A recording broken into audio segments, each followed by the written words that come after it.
Esse trecho em específico, ele fala de um anseio ardente.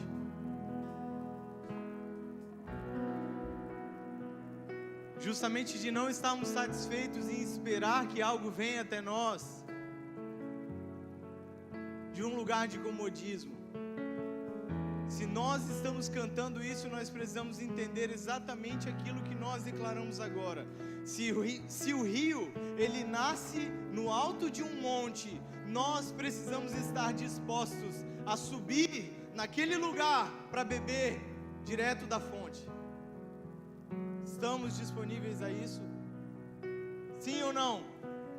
Porque se cantamos agora, precisamos ter disposição para levantar essas cadeiras e ter força nas nossas pernas a subir essas montanhas.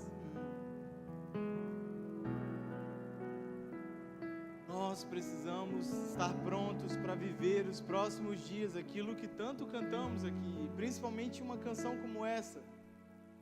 Essa canção é uma canção muito forte, irmãos. Não dá para brincar com uma canção como essa. Eu irei para onde quiser, por onde quiser, para onde estiver, eu irei. Você literalmente se colocou à disposição do Senhor, e é sobre isso que nós vamos falar essa noite aqui.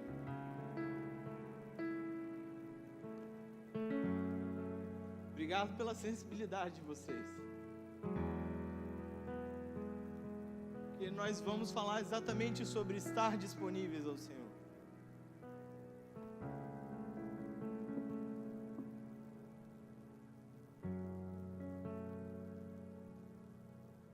E essa disposição vem de um lugar de anseio.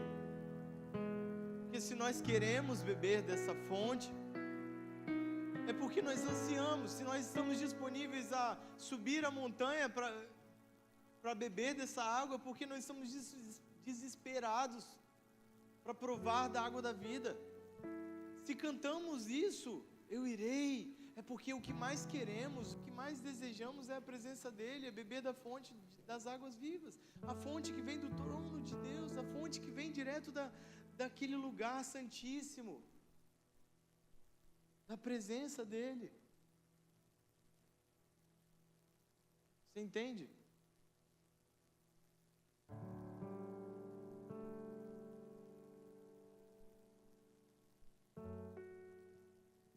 Feche seus olhos. Faça uma oração comigo agora. Comece a orar no seu lugar aí. Pai, leva-me a estar disponível de verdade ao Senhor. Leva-me a estar disponível à sua voz. Leva-me a estar disponível aonde o Senhor me levar. Aonde o Senhor quiser, por onde estiver. Me fortaleça para subir, a buscar a água direta da fonte. Me fortaleça para eu vencer a inconstância e buscar as promessas que o Senhor já fez e que estão claras na sua palavra, para que todas elas se cumpram e nós possamos provar e ver de tudo aquilo que o Senhor já declarou. Fortaleça-nos, mas leva-me a um lugar de disposição. Eu quero estar disponível a Ti.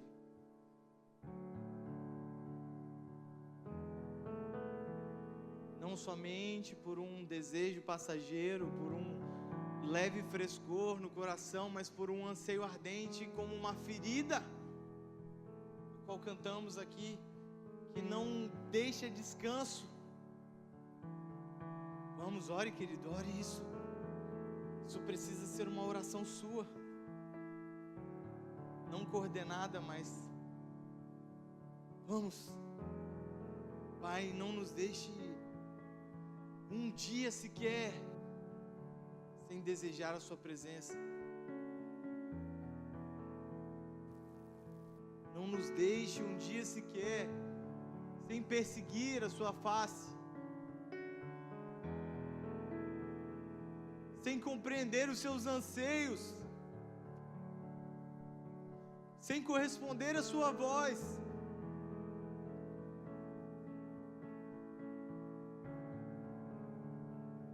Leva-nos a esse lugar de disposição, Senhor. Ensina-nos a contar os nossos dias, assim como a Sua palavra declara. Aprender a remir o nosso tempo, a não desperdiçar o nosso tempo com tudo aquilo que é distração. Ensina-nos a viver uma vida que glorifique o Seu santo nome em tudo que fazemos. Assim como a Sua palavra declara, quer comais, quer bebais, que façamos tudo para a Sua glória.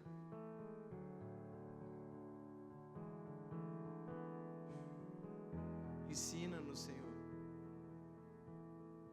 a viver uma vida glorificada,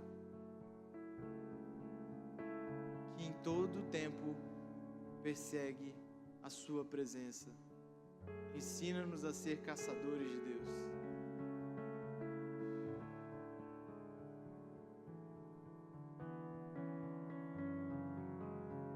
Em nome de Jesus.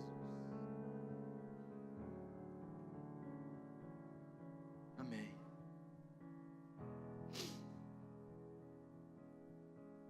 Nos últimos dias, eu tenho percebido que vários irmãos aqui têm sido redespertados com palavras que já foram profetizadas aqui nessa casa, e elas têm vindo novamente a partir de sonhos, vindo em uma nova roupagem, né, Gabriel? Alguns irmãos vieram compartilhar anseios, sonhos, coração queimando nesses dias com palavras desde lá de trás, queimando novamente, e isso como se estivesse doendo ainda mais para esses dias, falando: pastor, nós precisamos de alguma forma responder isso de uma maneira imediata. E sim, é isso que o Senhor quer de nós mesmo.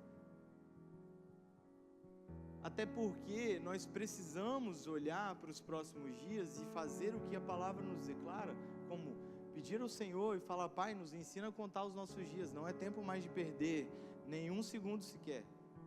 Nós precisamos aprender a remir o nosso tempo e olhar para os nossos dias e falar: Pai, eu preciso viver os meus dias da maneira que te agrada, segundo o seu propósito, caminhando fielmente aquilo que o Senhor quer que eu caminhe, porque não dá mais tempo para perder.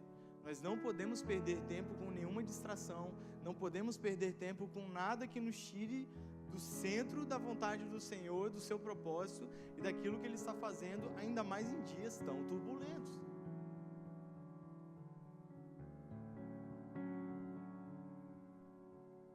E está tudo acontecendo de forma muito acelerada.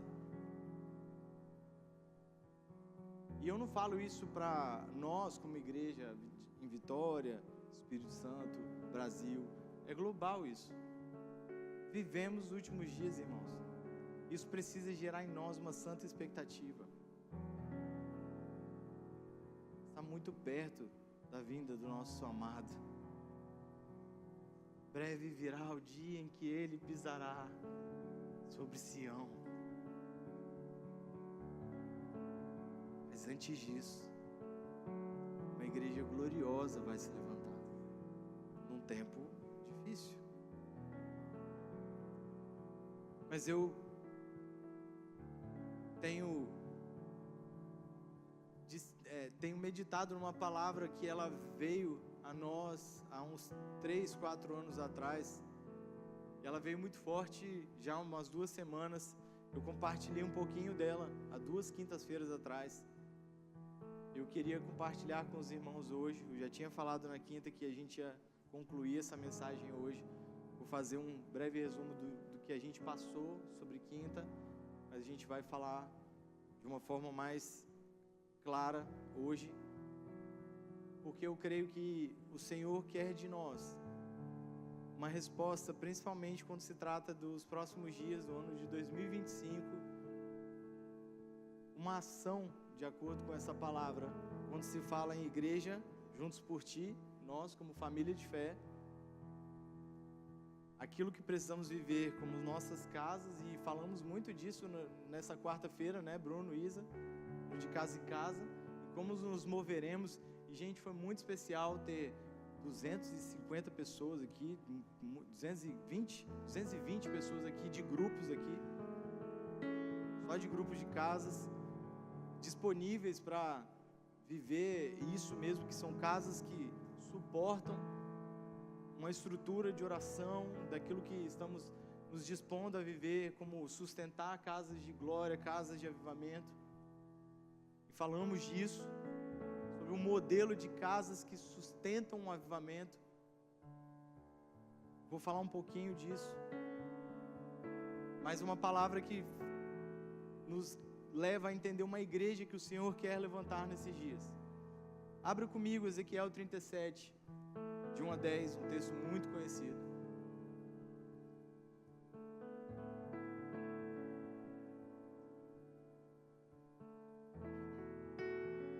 Mas é uma palavra que representa muito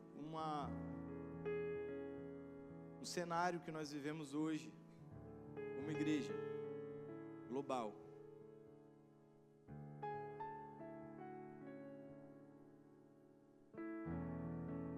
Ezequiel 37, de 1 a 10.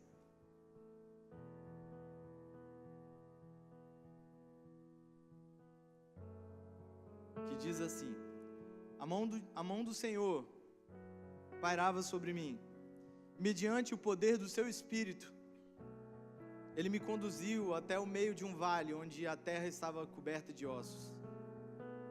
Em seguida, Ele mesmo me levou a caminhar de um lado para o outro, e pude observar que era imenso o número de ossos no vale, e que todos estavam mirrados e ressequidos. Ele então me indagou: ó querido filho do homem, acreditas que esses ossos secos poderão ter vida de novo? Eu respondi: ó Yahweh soberano, só tu sabes. E ele me disse: profetiza, pois, sobre esses ossos e ordena-lhes: ossos secos, ouvi a palavra do Senhor. Assim declara Yahweh, o eterno soberano Deus, a esses ossos: e farei entrar em vós o fôlego de vida e revivereis. Eis que criarei tendões e músculos, e farei surgir carne, e estendereis peles sobre todos vós. Porei respiração dentro de cada pessoa, e farei viver novamente. Então entendereis que eu sou Yahweh, o Senhor. Então profetizei conforme me fora ordenado. Enquanto eu pregava, ouviu-se no vale um barulho estranho, um som de chocalho, e os ossos se juntaram, osso com osso. Atentei para o que estava acontecendo, e notei que os ossos estavam sendo cobertos de tendões e de carne. Logo em seguida a pele cobria, todavia eram corpos sem espírito, não havia fôlego de vida neles. Então o Eterno me ordenou: profetiza agora ao Espírito, profetiza, ó filho do homem, e convoca Ruá, o sopro de vida, dizendo: assim diz Yahweh, o Senhor Deus, ó Espírito, vem dos 4 ventos e assopra sobre os mortos para que vivam. Eu fiz como me for ordenado, profetizei, e no mesmo instante o fôlego de vida entrou naqueles corpos, e eles ganharam vida e se colocaram de pé, e havia tanta gente reunida ali, que dava para formar um exército sem medida. Esse texto é um texto muito conhecido e uma das visões mais impactantes de Ezequiel, escritas na palavra. É um texto que me marca muito porque, para mim, ele é uma das ilustrações, uma das formas mais claras na Bíblia de você poder mostrar para alguém o que significa um avivamento. Se alguém te perguntar o que seria um avivamento, você pode pegar o texto de Ezequiel 37 e falar: é isso aqui. Uma situação em que alguém se encontra morto e ela necessita de uma ação divina, sobrenatural, para criar vida onde está impossível se criar vida, onde já é quase inconcebível. Não há o que se fazer uma forma física, não há ação científica ali que você possa criar, mas a partir do toque do Senhor, a vida é gerada e com o sopro do Espírito, um exército pode ser levantado. Uma das melhores definições de avivamento ali, a partir da palavra. E esse texto ele é muito impactante para mim. Só que antes da gente entrar exatamente no texto, porque ele é o cerne do que eu quero falar com você hoje, dessa mensagem, eu quero só abrir um contexto aqui sobre Ezequiel. Porque quem era o profeta Ezequiel e por que o padrão do profeta Ezequiel, ele é um padrão bíblico que aponta muito para esses dias, como uma ação da igreja que nós precisamos mergulhar e nos atentar para responder da mesma maneira como requerida aqui pelo Senhor. Vamos lá. Quem era o profeta Ezequiel? Por que sua vida aponta tanto assim, como um padrão profético da igreja do Senhor? E como nós podemos olhar para isso, para a sua vida, para aquilo que o livro de Ezequiel nos traz como tesouro, como riqueza? Como que nós olhamos para os detalhes que esse livro, que inclusive é um livro muito rico, é um livro que traz acerca do fim dos tempos, do reino milenar, de detalhes sobre a presença, sobre a glória de Deus, sobre o seu trono, com tantos detalhes. Ele fala dos pilares ali necessários para suportar a glória, que é incrível. Nós precisamos olhar para isso com muito zelo. Então, por quê? Veja comigo, abra Ezequiel 22, 24 a 30, para você entender sobre um padrão ao qual o Senhor está procurando nesses dias. A gente vai caminhar bastante sobre o livro de Ezequiel hoje à noite. 22, 24 e 30.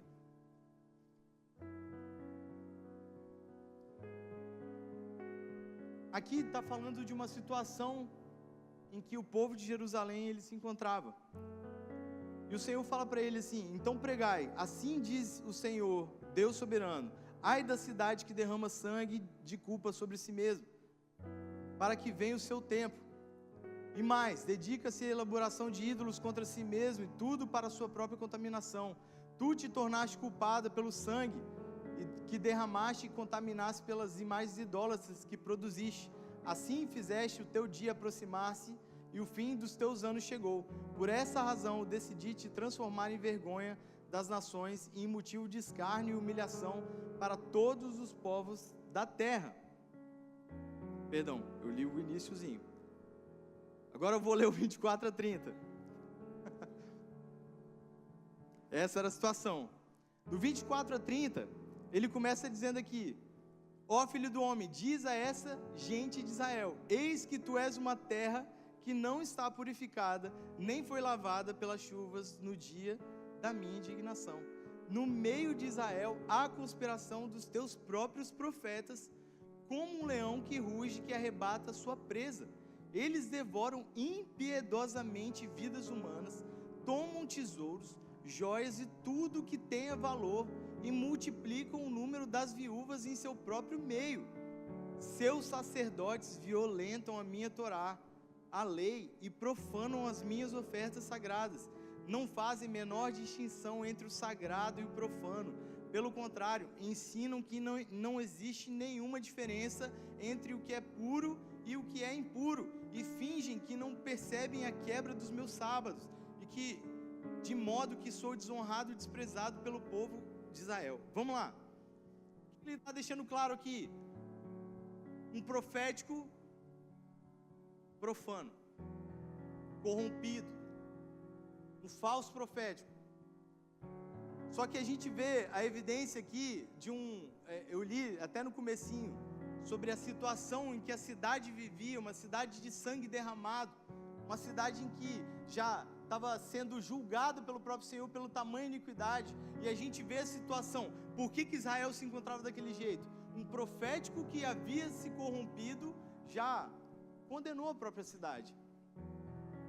E a gente vê um falso profético que não faz mais distinção entre o santo e o profano, não ensina mais sobre o que é puro e o que é impuro, e não faz mais distinção entre eles. O que ele está falando aqui? Existe um falso profético que chega um tempo em que ele não faz mais diferenciação entre o que é santo e o que é um pecado. Ele começa a dizer que não existe mais um pecado. começa a abrir concessões, começa a abrir algumas permissões para dentro do que é santo. Isso está se tornando comum hoje, sim ou não? Há esse falso profético hoje, sim ou não? Fala de um profético que amontoa dinheiro para si mesmo, busca acumular para si as próprias ofertas, tomam tesouros, multiplicam ali as joias. Mas o mais grave de tudo é isso aqui: não faz distinção entre o que é o sagrado e o profano. Não sabe ensinar um povo a diferenciar. Ei, vocês estão indo para um caminho que é um caminho de pecado. Vocês estão indo para um caminho de condenação. Não há isso nesse profético aqui. Ezequiel é um profeta que ele surge justamente nesse contexto, fazendo um contraponto a esse falso profético. É o único profeta levantado pelo Senhor nesse tempo para combater esse falso profético. O mensageiro de Deus nesses dias de profético corrompido. E ali, a palavra até mais ou menos o 29, vai falar desse falso profético caído. E veja comigo o 30. O próprio Senhor vai falar assim: busquei entre eles um ser humano, um homem, que ajudasse a erguer uma muralha em torno da cidade. Alguém que cooperasse comigo para evitar que o muro todo ruísse e que se prontificasse a ficar na brecha diante de mim em favor dessa terra, para que eu não viesse a destruí-la. Contudo, não encontrei uma só pessoa. Ele é um profeta que ele alerta justamente sobre a necessidade de um povo estar num lugar como sentinela. Ezequiel, ele é uma movimentação profética, ele é um levantar profético, que ele resgata a necessidade de, em dias de iniquidade e um profético caído, a também erguer um povo que se levanta como sentinela, a se colocar no lugar de oração, entre o pórtico e o altar, na brecha, em dias de iniquidade, em que o Senhor está julgando a terra. Deu para entender? Então ele é um profeta que combatia o falso profético, principalmente erguendo a necessidade de uma oração incessante, uma torre de oração, uma torre de vigia, alguém que se movia também como sentinela, como atalaia. O profético do Antigo Testamento, ele se movia muito como um profético, um sentinela, os atalaias.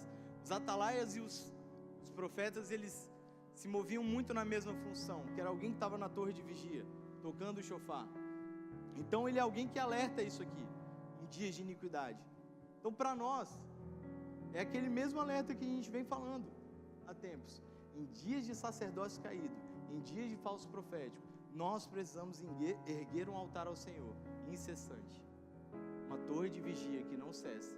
Famílias que vão sustentar oração e intercessão, que não cessam. Casas de glória, que vão sustentar oração e intercessão, que não cessam. Torres de oração aqui, que vão sustentar oração e intercessão, que não cessam. Turnos de oração de jovens aqui, que vão clamar para que o Senhor, quando Ele for olhar em dias de iniquidade, Ele encontre aqueles que estiverem fiéis na brecha. Amém? Abra comigo Ezequiel 33.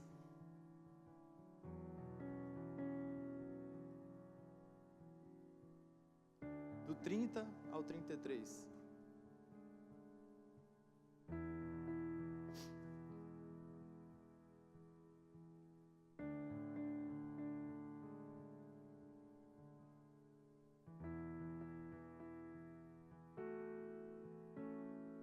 Esse versículo é um versículo, ele é bem contundente. Por quê? Justamente por se tratar de um tempo em que o padrão profético era um padrão que já estava corrompido. Tudo aquilo que Ezequiel profetizava era dentro ou fora do padrão comum do povo, gente? Dentro ou fora? Fora. Ele estava profetizando justamente algo que o povo não queria ouvir. Se o que o povo estava sendo ensinado era que, não, peraí, não tem pecado nisso, a gente não está indo para o lugar errado, não tem problema tal prática, não tem problema a gente agregar isso no nosso ministério, a gente tomar certas estratégias para crescer a igreja, não tem problema a gente começar a agregar isso aqui como estratégia de crescimento, como a gente começar a colocar isso nas nossas mesas. Cara, ele começou a contestar, a confrontar justamente aquilo que eles estavam sendo ensinados. Porque o povo não sabia distinguir o que era santo e profano. E justamente por isso, essa declaração aqui de Ezequiel 33, de 30 a 33, ela é muito forte. Ela coloca ele num padrão a qual muitos de nós vamos ser vistos nos próximos anos. Vamos ler aqui. Quanto a ti, filho do homem, teus paisanos estão comentando sobre a tua pessoa perto dos muros e junto às portas das casas, dizendo uns aos outros: vinde, ouvir a mensagem que vem da parte do Senhor. O meu povo vem a ti como costuma fazer e se assenta para ouvir a tua pregação, mas não coloca a palavra em prática. Com a boca eles chegam a expressar louvor e devoção, mas o coração dessa gente dá mais importância ao lucro, estão ávidos por ganhos injustos. Para esse povo, o profeta se assemelha a um poeta ou um cantor romântico que entoa cânticos de amor com a bela voz e toca seu instrumento musical virtuosamente. Porquanto eles ouvem as tuas palavras, mas de fato não as colocam em prática em suas próprias vidas. Assim, quando tudo isso acontecer, em verdade, breve estará ocorrendo. Todo esse povo compreenderá que um verdadeiro profeta de Deus esteve pregando entre eles. Esse aqui é um verdadeiro problema de quando nós deixamos para corresponder à voz do Senhor, somente quando acontece aquilo que o profeta estava dizendo.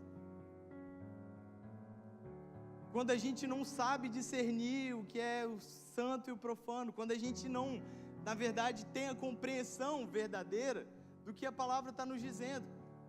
Sabe por quê, meu irmão? Vamos lá. Quando nós conhecemos verdadeiramente a Jesus, que foi o tema central das últimas pregações aqui nos últimos domingos, nós temos como o cerne de conhecer a Jesus, a forma de conhecer a Jesus, a palavra de Deus aqui, a Bíblia. Quando conhecemos a Bíblia, nós temos todas as profecias na nossa mão. A profecia bíblica, ela está aqui disponível para nós. Quando nós conhecemos a profecia bíblica, não há margem para erro. Sim ou não? Então o grande problema é, nós erramos por falta de conhecimento, por não queremos conhecer a Deus. Erramos porque queremos ouvir aquilo que nos convém, amontoar mestres para nós mesmos, do que buscar o conhecimento na própria e verdadeira fonte. Erramos porque não damos ouvido e queremos praticar verdadeiramente aquilo que a própria profecia bíblica já diz e já declara, que nós precisamos praticar isso aqui, mesmo que custe tudo para nós, que a vida pode ser um evangelho radical e que vai muitas vezes nos custar viver em aflição, mas que nós temos que ter bom ânimo, porque Ele venceu o mundo. Já está declarado aqui que muitas vezes caminharemos no deserto, mas Ele é coluna de fogo, Ele é nuvem, Ele envia maná. Mas que muitas vezes teremos que enfrentar um mar e um exército nas nossas costas, mas o mar pode se abrir. Mas que muitas vezes a pedra se torna pão. Mas que muitas vezes, sabe, o alimento pode vir com haja. Você está entendendo? Está aqui.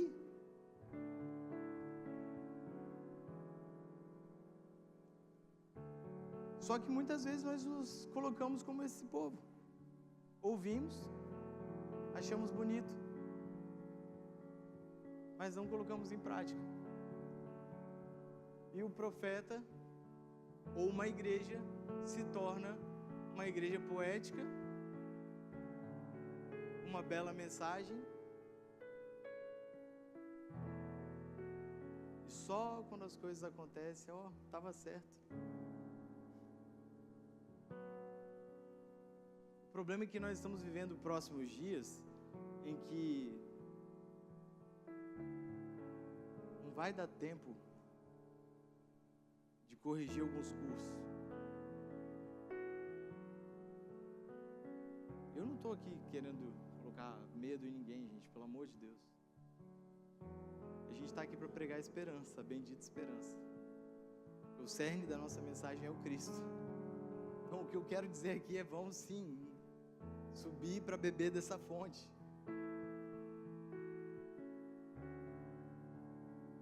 E muitas vezes seremos vistos também como esse profeta que vai pregar uma mensagem mais contundente, que vão olhar para nós e falar: cara, a mensagem está meio dura, eu não quero viver isso.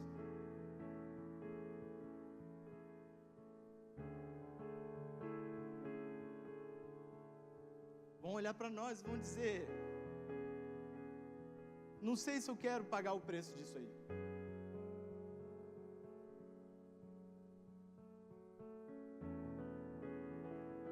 Vão olhar e vão dizer: tá, o discurso é bonito, mas eu quero viver a minha vida. Porque na minha igreja já estou bem acomodado e tudo funciona muito bem. E muitas vezes nos deparamos com pessoas que não aprenderam a distinguir o que é santo e o que é profano. E estamos vivendo ao redor de um povo que muitas vezes aprendeu um evangelho, que sabe viver uma vida que concilia o santo com o profano. E eu estou para te dizer: Jesus não vai aceitar mais isso. 2025, o próximo ano, escrevam o que eu estou falando para vocês. Ele não vai mais aceitar isso. Nós estamos vivendo sinais, já agora no final de 2024, de uma limpeza que está acontecendo na casa de Deus. Ele está purificando a sua casa. Isso tem que gerar temor em nós. A palavra de Deus, ela fala assim: aquele que está de pé, vigie para que não caia. Precisa gerar temor em nós. 2 anos atrás nós falamos isso. O julgamento vai começar na casa de Deus, e começou. Agora, se começou assim na casa de Deus, o que vem aí para frente? Se é o que eu te falei, se a palavra do Senhor está em nós, e se nós estamos enraizados na profecia, cara, não vai nos faltar sustento, não vai nos faltar proteção, não vai nos faltar provisão, não vai nos faltar nada. Não importa quem estiver no governo do Brasil, não importa quem estiver no governo dos Estados Unidos, não importa. Isso tudo sim, vai se cumprir uma agenda. O anticristo, ele vai vir, tá? Só para avisar todo mundo. O anticristo, ele vem um dia. Gente do céu, eu vi gente falando esses dias assim: não, a gente tem que orar para que seja eleito fulano de tal nos Estados Unidos, para que o anticristo não venha logo. Pelo amor de Deus, tem que vir logo mesmo. E quanto mais cedo vier, Jesus já vem já. Caramba, já vem, pelo amor de Deus, cara. Parece aí, né? Tô doido para ver meu amado, cara, pisando no monte. Na sua coxa escrito Rei dos Reis, Senhor dos Senhores, cara. Ah, fala sério. Lógico que é um tempo muito difícil, a gente precisa estar preparado, amadurecido. E é isso que eu não quero ver, uma igreja que caminhe de vento de doutrina. Você não vai errar, não vai ser dobrado quando você conhecer verdadeiramente a palavra de Deus. Você não vai errar quando alguém profetizar algo fora para você e não estiver aqui, ó. Ah, eu tive um sonho que fala isso, mas não está na Bíblia, irmão. Sabe? O cerne da profecia tem que estar aqui. Tudo que a gente precisa está aqui para os próximos dias, para caminhar. E como igreja, nós caminharemos segundo essa direção. Aí, deixa eu te contar um negócio, que isso tem me gerado muita esperança. Nós estamos vivenciando dias em que uma angústia tem tomado conta da igreja brasileira, em que a palavra avivamento está caindo em descrédito. Só que eu vou falar algo para você queimar de esperança hoje. Avivamento é uma promessa bíblica. Ela é uma promessa feita pelo próprio Senhor. Foi Ele que disse: eu derramarei o meu espírito sobre toda a carne. Não foi homem, não foi Leonard Ravenhill, não foi William Seymour, foi Ele. Então o avivamento é algo que vai se cumprir, está muito perto. Então é por isso que nós estamos buscando fortalecer um povo que queime por isso. Por isso que eu falei para o Ministério de Adoração que a canção que nós terminamos cantando aqui, ela foi muito propícia para o momento, porque é uma ação que responde a esse clamor. Avivamento não pode ser algo que a gente está numa cadeira esperando acontecer. Nós temos que buscar essa palavra, irmão. Subir até essa fonte.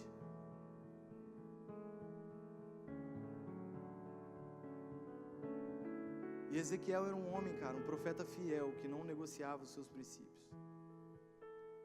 Abra comigo 36, 27, que vai falar exatamente aquilo que eu falei agora, sobre a promessa bíblica. 36, 27.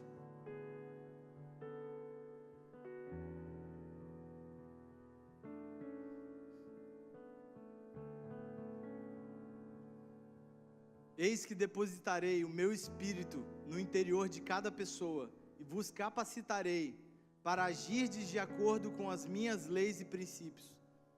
E assim obedecereis fielmente aos meus mandamentos. Habitareis, portanto, na terra que eu pessoalmente outorguei a vossos pais e antepassados. E sereis de fato o meu povo, e eu serei o vosso Deus. Porquanto eu mesmo vos libertarei de todas as vossas impurezas. Convocarei o trigo e todos os cereais, e farei com que se multipliquem diante de vós, e já não mais vos farei passar fome sobre a terra. Multiplicarei o fruto das vossas árvores, e as safras dos vossos campos, de tal modo, que nunca mais venhas passar pelo vexame da miséria e da fome diante de todas as nações. Eis que eu depositarei o meu espírito no interior de cada pessoa e vos capacitarei. Essa é uma promessa feita pelo próprio Senhor, ao profeta Ezequiel. Avivamento, derramar do Espírito, soprar do Espírito, a chuva poderosa, você pode chamar do que você quiser, mas é uma promessa feita pelo próprio Senhor. Foi Ele que disse. Assim como foi Ele que disse ao profeta Joel: eu derramarei o meu espírito sobre toda carne, os vossos filhos e as vossas filhas profetizarão. Foi Ele que disse ao profeta Malaquias que depois que os pais e filhos se convergissem uns aos outros, ali Ele derramaria o seu espírito. Foi Ele que disse que sararia a nossa terra quando um povo se humilhasse, orasse, buscasse a sua face. Foi Ele que disse. Isso é uma promessa bíblica. E ela está disponível a um povo faminto, sedento, que está disposto a purificar a sua vida em santidade ao Senhor. Então o profeta Ezequiel é um profeta centralizado nessa promessa também. O interessante é que ele está falando de algo aqui, como ele está falando de algo no Velho Testamento e antes do Cristo, ele está apontando para algo futuro.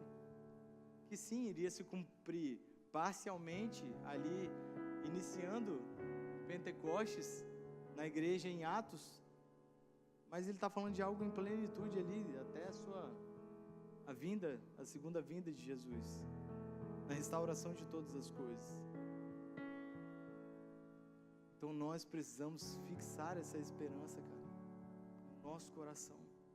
Um profeta que caminhava segundo a promessa de restauração de todas as coisas.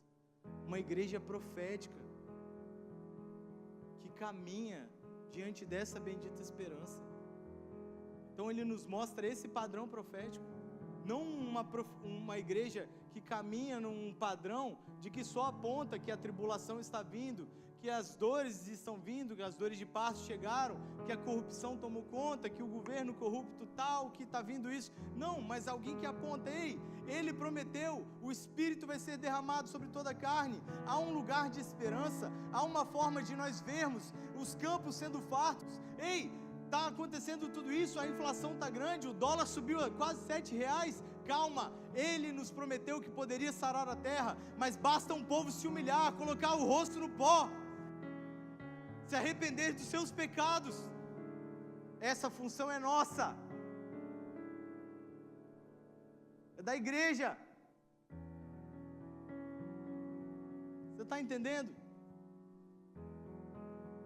Ezequiel aponta esse padrão. Uma igreja que caminha na esperança de um avivamento restaurador, cara.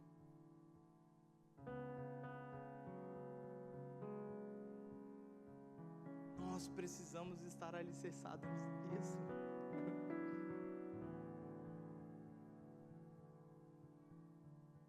E o que eu acho uma das coisas mais impressionantes do livro de Ezequiel, e vocês com certeza já sabem disso, é que ele aponta para um povo separado no livro de Ezequiel, que está em Ezequiel 44, e aí você pode abrir. Eu não vou ler um texto específico, mas separa o texto de Ezequiel 44, cara, para você ler inteiro essa semana. Capítulo inteiro. Lê o 43 e o 44, se você pegar contexto. Ele vai falar de um povo, que a gente falou quarta-feira, no caso de Casa em Casa aqui. Um povo que foi separado para a presença.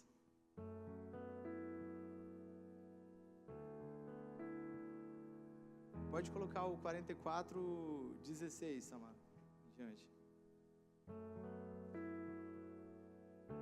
Diz assim: só eles entrarão em meu santuário e se aproximarão da minha mesa, a fim de ministrar diante de mim e realizar o meu serviço.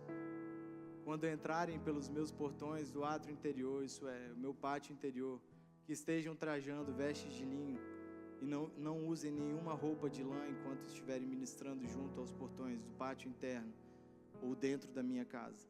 Eles usarão turbantes de linho sobre a cabeça e calções de linho na cintura, e não se cobrirão de nada que os faça suar.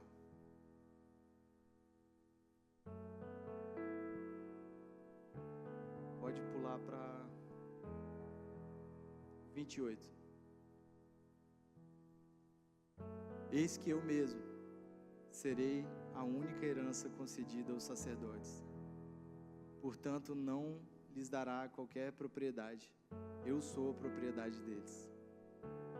Eles se alimentarão das ofertas de cereais, as ofertas feitas para tirar o pecado, e as ofertas pela culpa, e tudo que Israel, o consagrado a Yahweh, pertencerá a eles. O nome desse povo aqui é a casa de Zadok, os filhos de Zadok. Um povo consagrado ao Senhor, separado para ministrar diante da presença. No início de Ezequiel 44 vai dizer que todo lugar que eles ministram, a partir de uma ministração de um sacerdócio santo, ao redor do lugar era santificado. Fala de uma geografia que é tocada pela presença do Senhor a partir de um sacerdócio santo. Ezequiel também aponta para um povo que caminha no sacerdócio santo, que consagra e santifica um lugar, que prova como hospitaleiro da presença, guardiões e herdeiros da presença de Deus.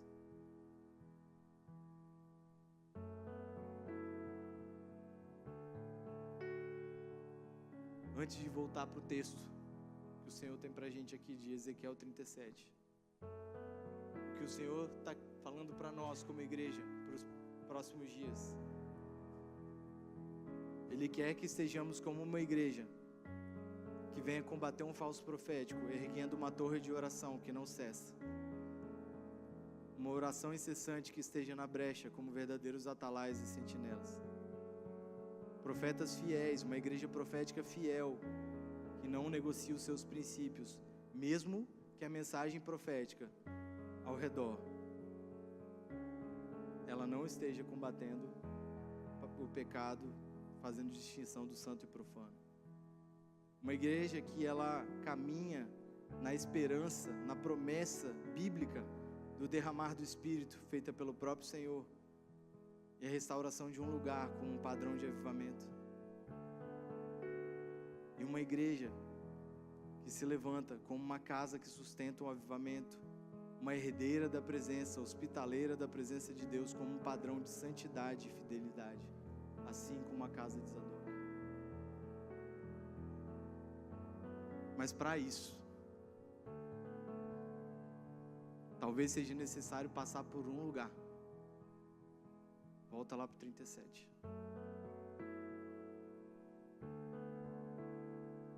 Para isso, às vezes, a gente talvez tenha que passar por um lugar que vai abalar muitas vezes a nossa fé. Vai testar a gente. Vai nos colocar numa situação que vai realmente pôr à prova se a nossa fé, como igreja do Senhor, é sobrenatural. É uma fé que caminha mesmo no poder e autoridade do Cristo, do Espírito de Deus. Porque já não dá mais para vivermos nos dias de hoje como uma igreja que não caminha mais no poder e autoridade do Cristo. Não dá mais por um evangelho tão frágil.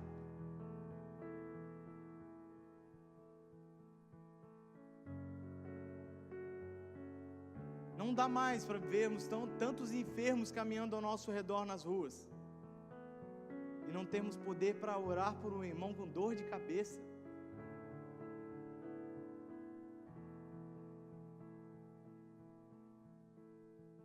Sendo que Ele prometeu: vocês colocarão as mãos dos enfermos e eles serão curados. Foi Ele que disse.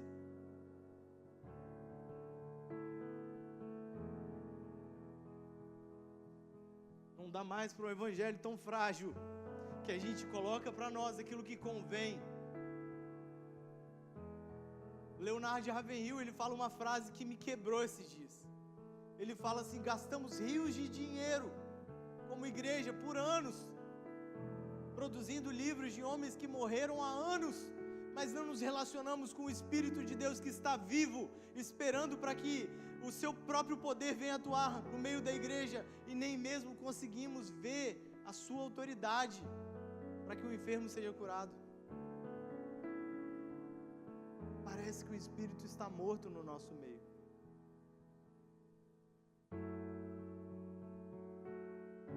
E o engraçado é que Leonardo Ravenhill escreveu um livro chamado Por que Tardo o Pleno Avivamento. E é um dos livros mais vendidos do mundo na história cristã, não é? E todas as pessoas que leem aquele livro dizem assim: cara, é o livro mais impactante que eu já li na minha vida sobre avivamento. Mas até hoje eu não vi, sabe,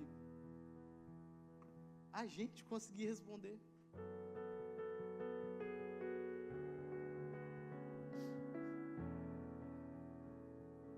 Porque nos falta responder aquilo que nós cantamos aqui. Se para ver sua face é preciso subir mais alto, eu irei. Eu vou falar algo aqui que talvez vocês possam achar que eu estou muito duro, mas a nossa posição diante de uma canção como essa, ela já mostra o que nós somos. A gente cantar uma canção dessa sentado na cadeira muito confortável, num tom de voz tão ameno, mostra que a nossa fome ela não é do jeito que a gente canta. Ah, pastor, mas isso não significa nada. Então me explica por que Moisés ele precisava então permanecer com as suas mãos levantadas para que o exército prevalecesse. O posicionamento nosso é requerido pelo Senhor.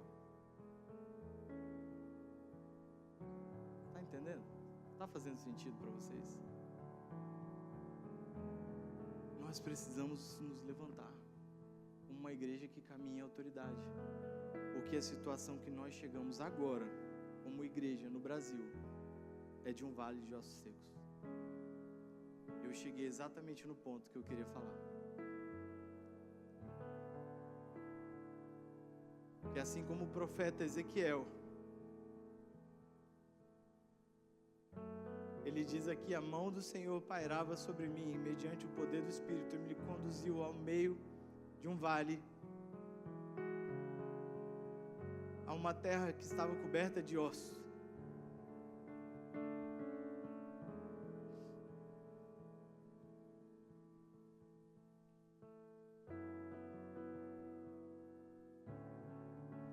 Em seguida, ele mesmo me levou a caminhar de um lado para o outro e pude observar que era imenso o número de ossos no vale e que todos estavam mirrados e ressequidos.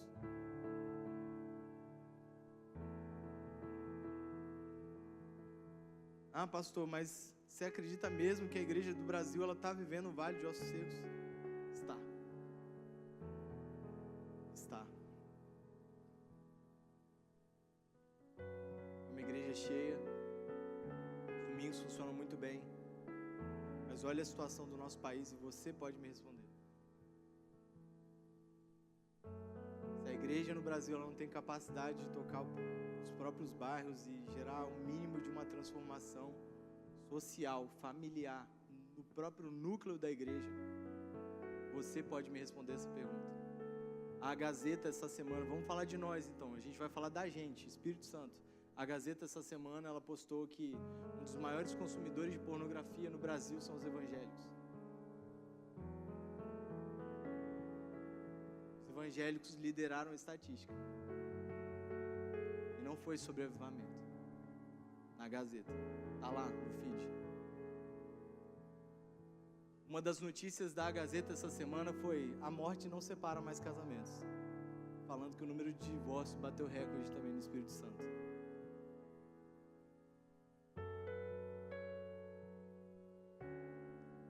É um vale de ossos secos ou não é? Sim ou não, irmãos? Nosso profético não sabe mais diferenciar o santo e o profano. A igreja está brincando no meio de tanta iniquidade. Nós estamos vivendo a iminência talvez de uma terceira guerra.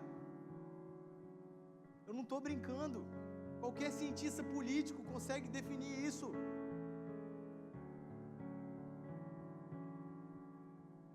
A gente estuda muito antes de vir falar aqui qualquer coisa, gente.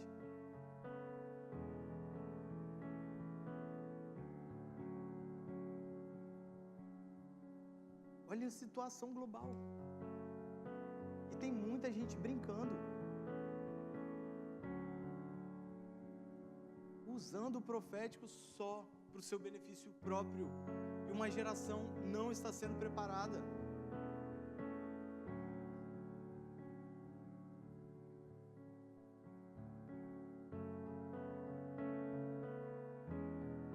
E a gente vai vendo isso tomando conta do Brasil. E aí, quando a gente para pensar que essa situação é nossa, parece que o Brasil perdeu uma janela de oportunidade. Tínhamos uma chance de viver algo incrível com o Senhor. Não é só a gente. Eu fui olhar, o mundo inteiro está vivendo isso. Mas porque parece que chegamos nesse ponto. O ponto, talvez, ideal. Para que ficasse claro para a gente, avivamento não é mais opcional, é a nossa necessidade. Nós precisamos de um avivamento, e ele é possível. O que vai definir para a gente hoje é se o que a gente está falando aqui é com o vale ou com aqueles que vão profetizar diante do vale de ossos secos. Eu acredito de verdade que eu estou conversando com quem o Senhor está levantando para profetizar diante de um vale. E não é porque é a nossa família de fé, mas eu vejo que o que o Senhor tem feito conosco, mesmo no meio das lutas.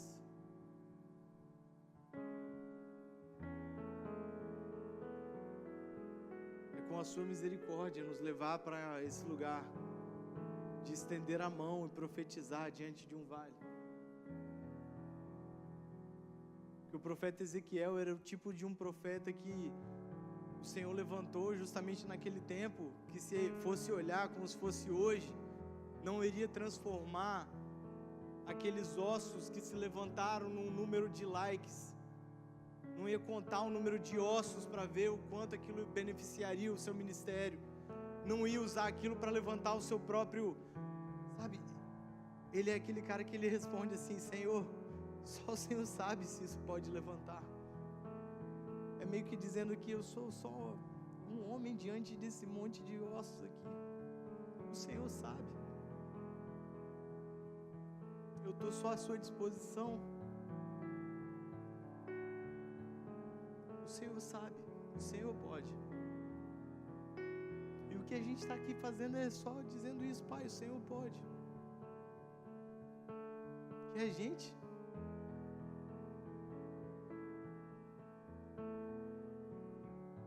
carece da misericórdia dele.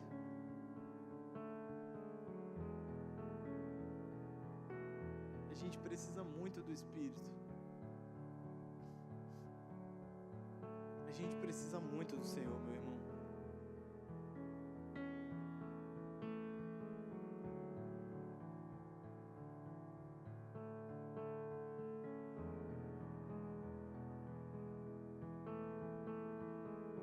Oh, querido Filho do Homem, acreditas que esses ossos secos podem ter vida de novo? O que a gente precisa entender é que o que Ele quer de nós é: filho, esteja à disposição. Onde eu te colocar, posicionado de pé, mesmo que o cenário ele seja devastador, que ele seja tenebroso, que ele seja um vale.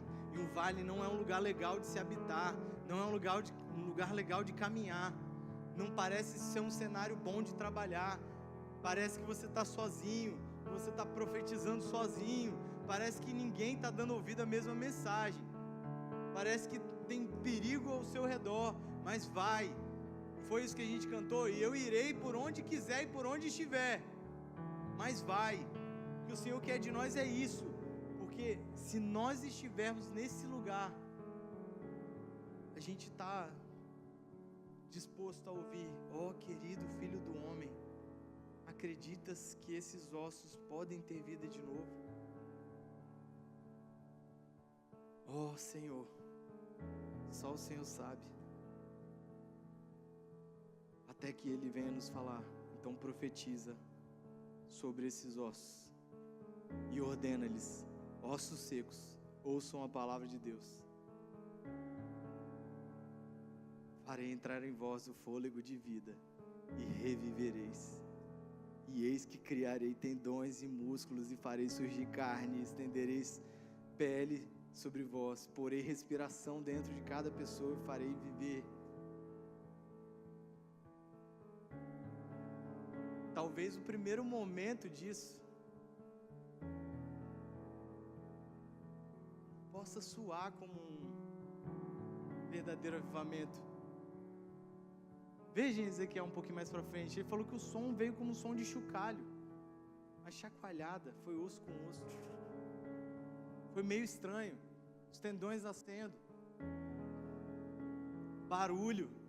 Imagina um monte de ossos lá no chão, de repente levantando aquela cena talvez tenebrosa.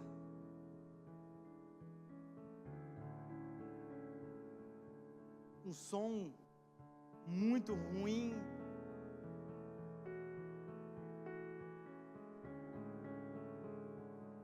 Talvez para nós pode parecer isso logo no começo, não como um avivamento logo de cara,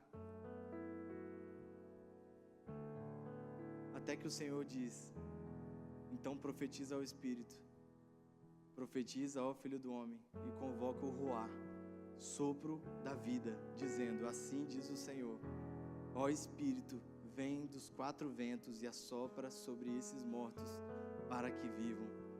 E fiz como me for ordenado e profetizei, mesmo instante, o fôlego de vida entrou naqueles corpos e eles ganharam vida e se colocaram de pé.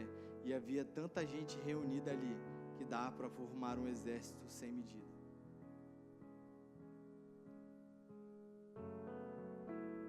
Talvez o que aconteceu com a gente no ano passado, no começo pode ter tido um som estranho.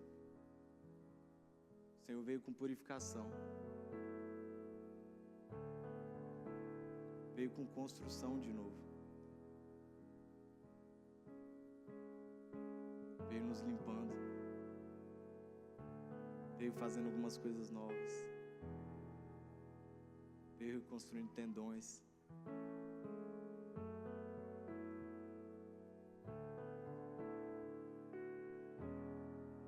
Mas talvez esteja na hora em que o Senhor esteja nos colocando de pé a dizer: ei, convoquem o sopro. Convoquem o Ruá, Espírito de vida.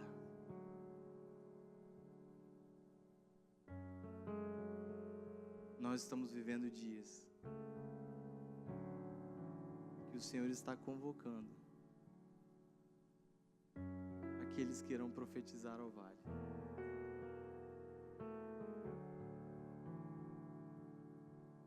Nós precisamos de um soprar do Espírito.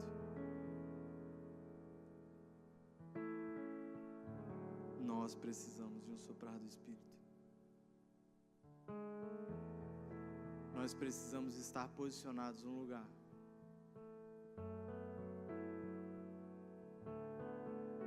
que muitas vezes não vai parecer um lugar bom, habitável,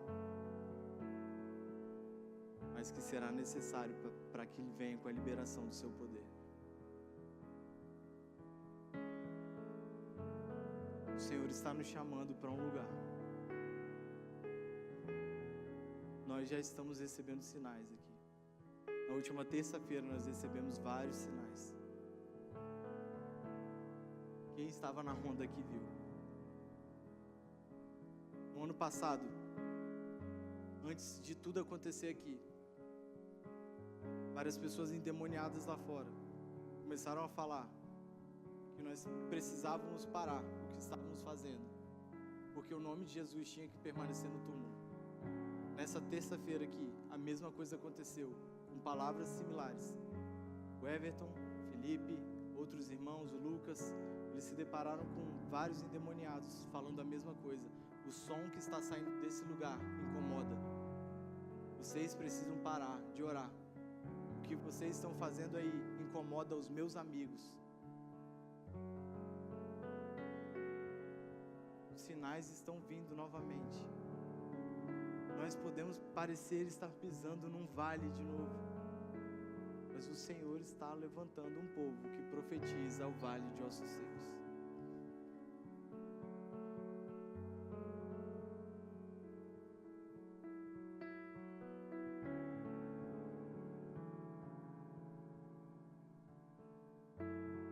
Existe algo que David Wilkerson falava, não tem como a gente buscar verdadeiramente um avivamento se a gente não buscar sentir aquilo que o Senhor sente quando Ele olha para a sua igreja nos dias de hoje.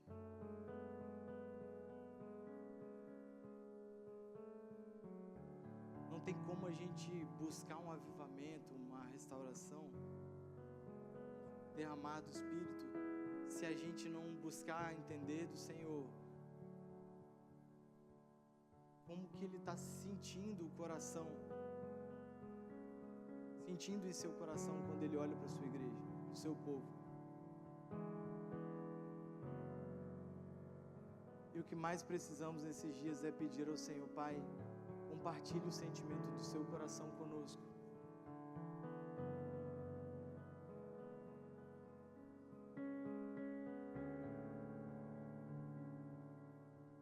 E não nos nos deixe sair da tua presença,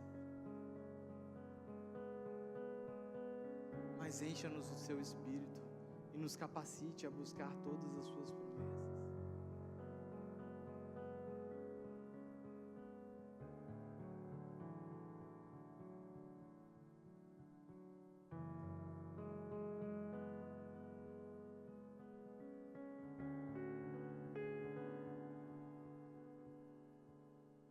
E esse texto, ele se inicia com uma visão tenebrosa, mas ele termina com um exército. E por mais que a situação da igreja brasileira hoje ela possa parecer um vale de ossos secos e uma visão tenebrosa,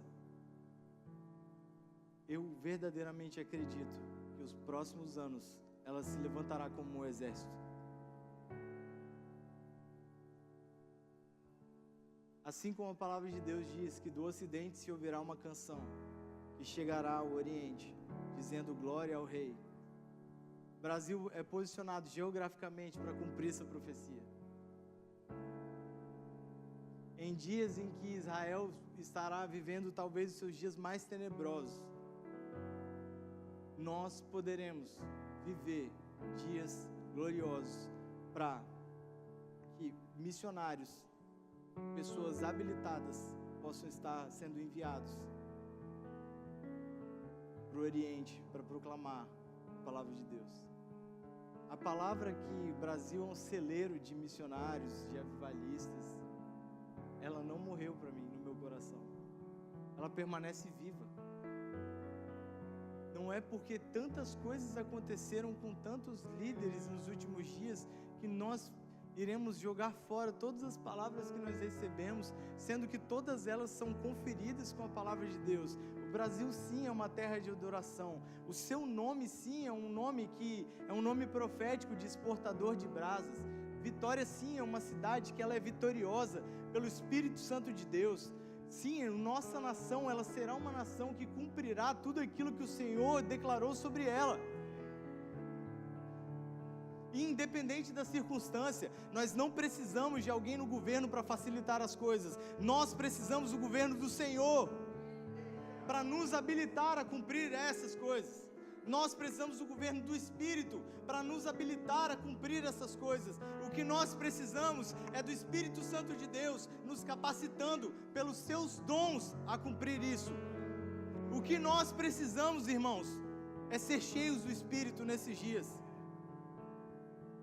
Assim nós cumpriremos tudo aquilo que Ele nos prometeu. É isso que nós precisamos responder. Uma igreja que flui na autoridade do Espírito.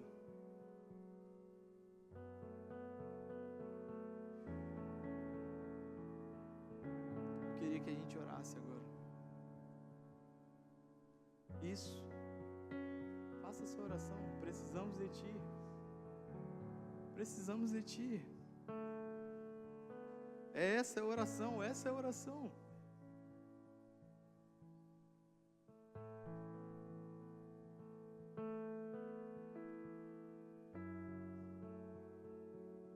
Essa é a oração, esse é o clamor. Esse é o clamor, nós precisamos de Ti, Espírito. Não há outro meio, não há outra forma.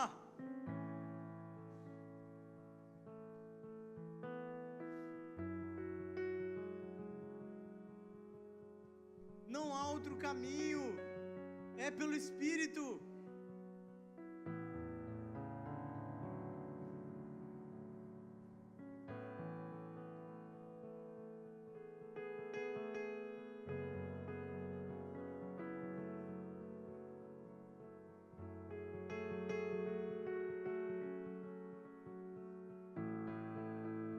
Levante uma igreja que irá profetizar sobre o vale, Pai. Que flua em poder e autoridade.